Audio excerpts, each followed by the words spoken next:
L'hydrogène, déjà, c'est une simple molécule, d'accord, qu'on trouve dans l'eau, qu'on trouve dans l'air, qu'on trouve dans beaucoup d'endroits. L'hydrogène vert, en particulier, c'est l'hydrogène qu'on extrait de l'eau par électrolyse en utilisant de l'électricité verte, c'est-à-dire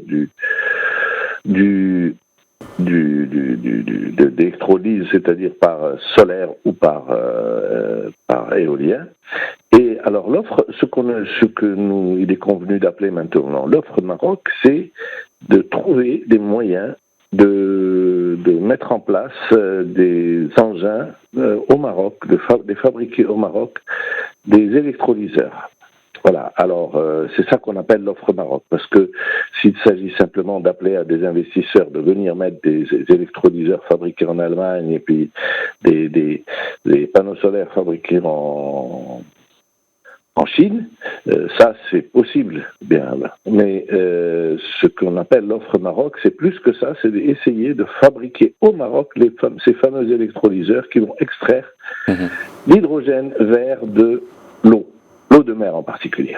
Les atouts qui vont être exploités, c'est d'abord bien sûr les ressources renouvelables du Maroc sont connues en termes d'éolien et de solaire, mais nous ne sommes pas seuls, bien sûr. Donc il faut les atouts, c'est ce qui va nous distinguer des autres. Ce qui nous distingue nous autres, c'est d'abord notre situation géopolitique. Nous sommes un pays atlantique, méditerranéen et africain et arabe en même temps.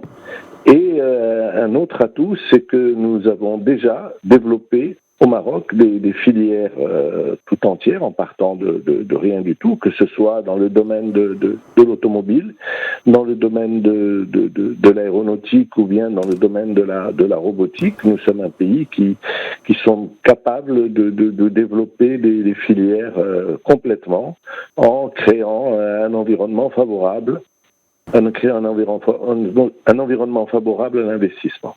Alors, ce qui est intéressant dans l'investissement en hydrogène vert au Maroc de façon générale, pas spécialement de fabriquer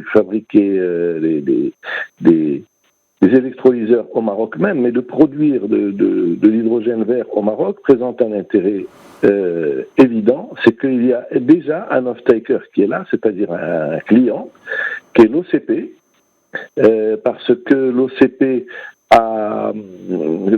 consomme actuellement quelque chose comme 1 million de tonnes d'ammoniac dont l'OCP se sert pour produire des fertilisants.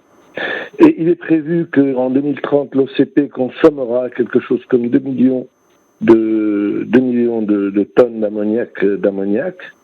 Et pour fabriquer de l'ammoniac, dont tout le monde ne le sait pas, mais l'ammoniac est formé d'une molécule d'azote et de 3 molécules d'hydrogène. Donc on peut, une fois qu'on a extrait l'hydrogène de l'eau, on peut, en le mixant avec de l'azote, produire de l'ammoniac. Et l'OCP a prévu qu'à l'horizon 2030, 1 million de tonnes d'ammoniac vert sera produit à partir d'hydrogène vert, lui-même fabriqué au Maroc.